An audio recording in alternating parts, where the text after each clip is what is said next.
মধ্যপ্রাচ্যের রাজনীতিতে ঘটে গেছে এক বিশাল রদবদল।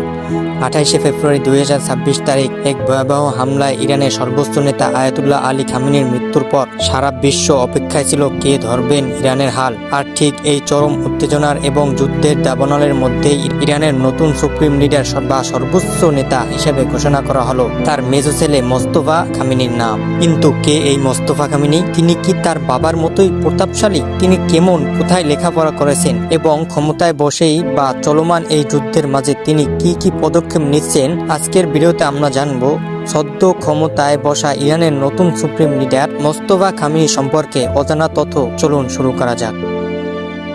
মোস্তফা খামেনির জন্ম 1969 সালের 28শে সেপ্টেম্বর ইরানের উত্তর পূর্বাঞ্চলীয় পবিত্র শহর মাশহাদে। তিনি আলী খামেনির 6 সন্তানের মধ্যে দ্বিতীয়। ছোটবেলা থেকেই তিনি এক কঠোর ধর্মীয় ও রাজনৈতিক আবহে বড় হয়েছেন। লেখাপড়ার দিক থেকে তিনি ইরানের পবিত্র শহর কোম এর বিখ্যাত সেমিনার বা মাদ্রাসাগুলোতে ইসলামিক থিওলজি বা ধর্মতত্ত্ব নিয়ে পড়াশোনা করেছেন। তিনি শিয়া ধর্মীয় শিক্ষায় হুজ্জাত উল ইসলাম পদমর্যাদা অর্জন করেন, যা আয়াতুল্লাহ খামেনির ঠিক আগের ধাপ। শুধু বইয়ের পাতাই নয়, রণাঙ্গনেও তার অভিজ্ঞতা রয়েছে। 1980-এর দশকে ইরান ইরাক যুদ্ধের সময় তিনি হাবিব ইবনে মাজাহির ব্যাটালিয়ন যোগ দিয়ে সরাসরি রণাঙ্গনে যুদ্ধ করেছেন এবং সেখানে আহত হয়েছিলেন। মোস্তফা খামেনিকে বলা হয় ইরানের পর্দার আড়ালের মাস্টার মাইন্ড। তিনি কখনো কোনো সরকারি পদে ছিলেন না বা কোনো নির্বাচনেও দাঁড়াননি, কিন্তু 1989 সালে তার বাবা সুপ্রিম লিডার হওয়ার পর থেকেই তিনি বাবার অফিসের অন্যতম প্রধান নিয়ন্ত্রক হয়ে ওঠেন। ইরানের সবচেয়ে শক্তিশালী বাহিনী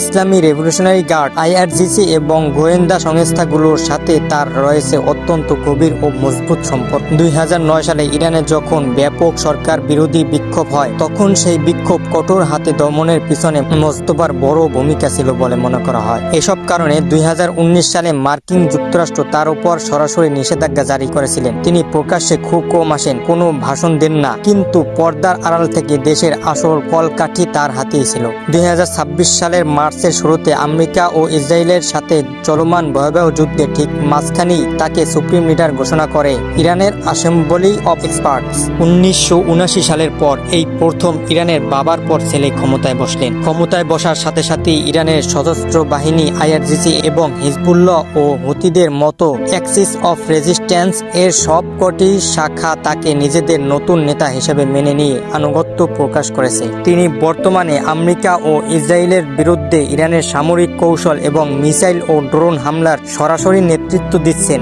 তার নির্দেশেই সামরিক বাহিনী নতুন করে সংগঠিত হচ্ছে। বিশেষজ্ঞরা বলছেন মোস্তফা খামেনি তার বাবার চেয়েও বেশি কঠোরপন্থী। তার হাতে এখন ইরানের পারমাণবিক কর্মসূচির চাবিকাঠি। অনেকেই ধারণা করছেন চলমান অস্তিত্ব রক্ষার এই যুদ্ধে তিনি ইরানকে পরমাণু অস্ত্র তৈরির দিকে এক ধাপ এগিয়ে নিতে পারেন। এদিকে তার ক্ষমতায় বসার খবরে আন্তর্জাতিক অঙ্গনেও ঝড় উঠেছে।